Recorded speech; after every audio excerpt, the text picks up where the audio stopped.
JT.fr, fournisseur officiel de football. Bonjour à toutes et à tous et bienvenue pour ce nouveau JT Foot Mercato. Sans plus tarder, on commence directement avec les joueurs de l'équipe de France qui vont affoler le Mercato.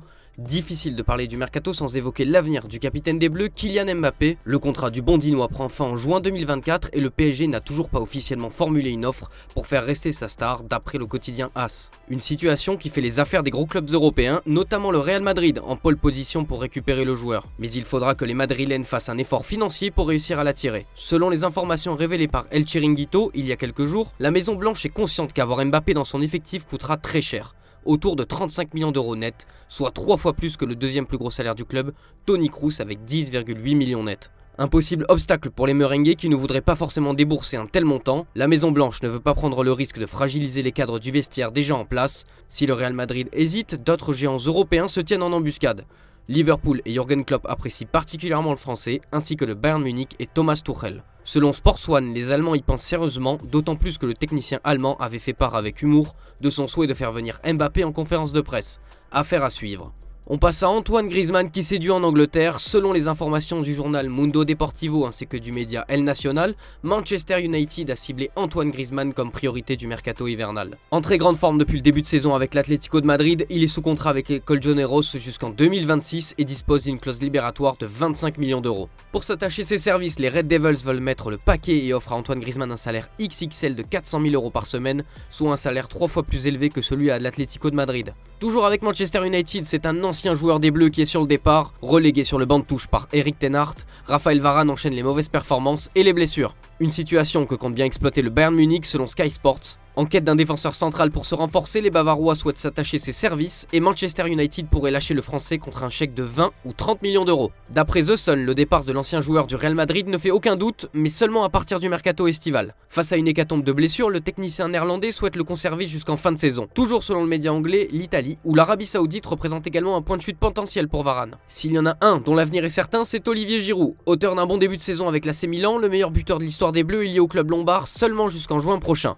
Mais pour lui, aucun doute, il souhaite continuer son aventure avec l'AC Milan, comme il l'a confié au journal du dimanche. J'aimerais rester, mon contrat expire en juin prochain mais je n'ai pas encore parlé au club. Je veux continuer et je pense avoir ce qu'il faut pour le faire. Je peux encore être utile à cette équipe, j'étais déjà fan du Grand Milan dans les années 2000. Pour moi, ce fut une bénédiction de rejoindre ce club, j'aimerais rester.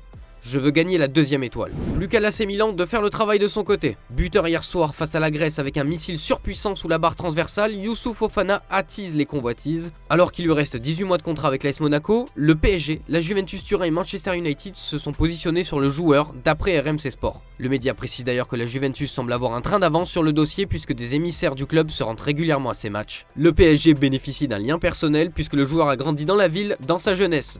Une grosse bataille pour s'arracher les services de Fofana est donc à prévoir. Enfin, l'avenir de Jean-Claire Todibo est encore flou. Interrogé à ce sujet par Canal+, le Niçois a esquivé le sujet, ne fermant pas la porte à un départ. Il y a des clubs qui ne se refusent pas. Après, est-ce que des clubs me font rêver ? Je ne suis plus un enfant, je ne suis plus là pour rêver. Je suis là pour atteindre mes objectifs et gagner des titres dans ma carrière. L'Alliance, c'est devenu mon jardin. Nice, c'est ma ville. Beaucoup d'amour, je suis très fier de jouer là avec le maillot bleu. L'Euro est un objectif que je me suis fixé. Pour l'atteindre, il faudra faire de grandes performances. Si mes performances sont bonnes et que je n'arrive pas à atteindre l'Euro, ce n'est pas grave, je passerai à autre chose. Je performerai encore plus pour être à la prochaine Coupe du Monde. Un transfert dans un club plus prestigieux pourrait justement l'aider à atteindre ses objectifs. On passe maintenant à la question du jour les amis. Après une campagne de qualification quasi parfaite de nos Bleus, est-ce que l'équipe de France va remporter l'Euro 2024 selon vous? Je vous laisse y répondre en commentaire. Hier, Antoine vous a demandé quel entraîneur devait succéder à Carlo Ancelotti sur le banc du Real Madrid.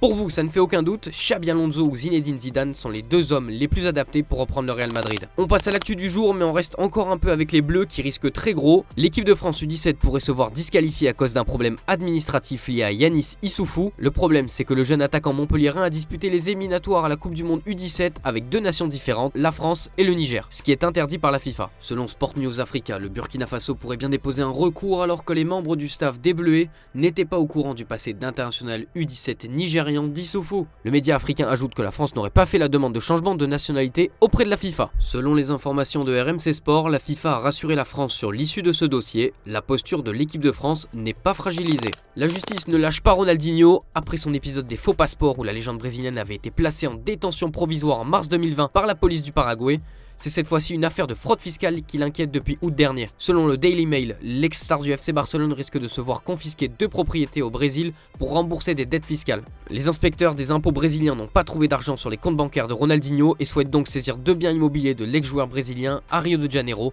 afin qu'ils puissent être utilisés pour récupérer l'argent dû par l'ancien footballeur. Hier, l'ensemble des clubs du championnat anglais se sont réunis afin de voter contre la possibilité pour les clubs ayant le même propriétaire de réaliser des prêts durant le prochain mercato hivernal. Et le verdict est tombé, les clubs ont voté contre l'interdiction des prêts entre clubs associés. 13 clubs ont voté en faveur de l'interdiction pour 7 voix contre l'interdiction. Le règlement précise qu'il faut 2 tiers des suffrages exprimés, c'est-à-dire 14 bulletins sur 20. Une bonne nouvelle donc pour Newcastle. Alors que la rivalité Lionel Messi-Cristiano Ronaldo devait connaître son dernier chapitre, cet affrontement n'aura peut-être pas lieu. À l'occasion de la Riyadh Season Cup 2024, Al Nasser devait affronter l'Inter Miami dans la capitale saoudienne en février prochain. Dans un communiqué, l'Inter Miami a finalement nié l'organisation de cette rencontre. Une annonce a été faite aujourd'hui affirmant que le FC Inter Miami devait jouer la Riyadh Season Cup. C'est inexact, assure la franchise américaine. Une information qui vient contredire celle d'Al Nasser qui a pourtant communiqué sur la rencontre.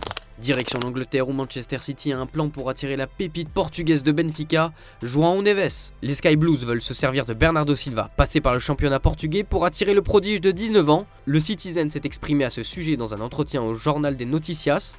Je suis très heureux pour João Neves et les jeunes qui jouent à Benfica ainsi qu'en équipe nationale. Il s'est intégré dans l'équipe nationale de la meilleure façon possible. Si je peux le convaincre de venir à Manchester City, bien sûr, je le ferai. Entré de grande forme avec l'AS Rome et auteur d'un quadruplé avec la Belgique face à l'Azerbaïdjan, Romelu Lukaku est sur un nuage en ce moment. Des performances convaincantes qui pourraient pousser la Roma à s'offrir définitivement les services du joueur. Selon The London Evening Standard, Chelsea souhaite toujours se séparer de lui et fixe un prix de départ de 37 millions de livres, soit un peu plus de 40 millions d'euros. Reste à savoir si l'AS Roma s'alignera sur ce prix et si Lukaku continuera à briller d'ici là. En perte de temps de jeu avec l'émergence de Jamal Musiala, l'avenir de Thomas Müller est incertain. En fin de contrat à l'issue de la saison, la tendance est à la prolongation pour le joueur de 34 ans d'après les informations de Bild. Interrogé à ce sujet par le média allemand, le principal intéressé souhaite poursuivre son aventure au Bayern. Je veux vraiment jouer encore un an au-delà de 2024. C'est du moins mon projet. Je m'amuse toujours à être sur le terrain. J'espère que ça se voit. C'est clair que ça m'énerve quand je ne suis pas sur le terrain. Nous avons actuellement une offre presque excédentaire de joueurs de qualité en attaque.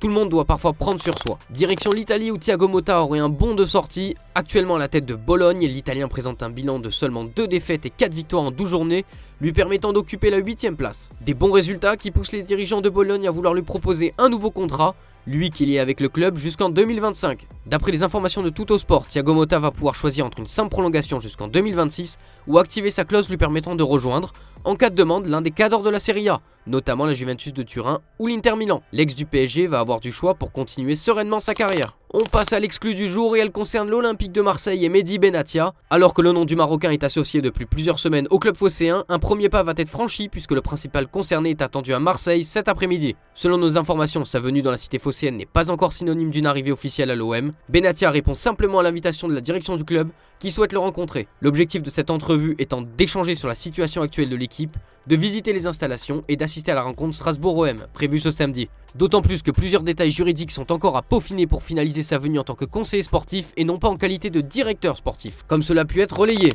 Allez, vous en avez l'habitude les amis, on se quitte avec l'image du jour. Malgré les nombreux débordements qui ont eu lieu hier au Maracana durant la rencontre entre le Brésil et l'Argentine, un homme a une nouvelle fois captivé toute l'attention. Pourtant en terre ennemie, Lionel Messi peut se targuer d'avoir des fans même chez ses rivaux. Les supporters brésiliens lui ont réservé un accueil chaleureux au moment de l'échauffement.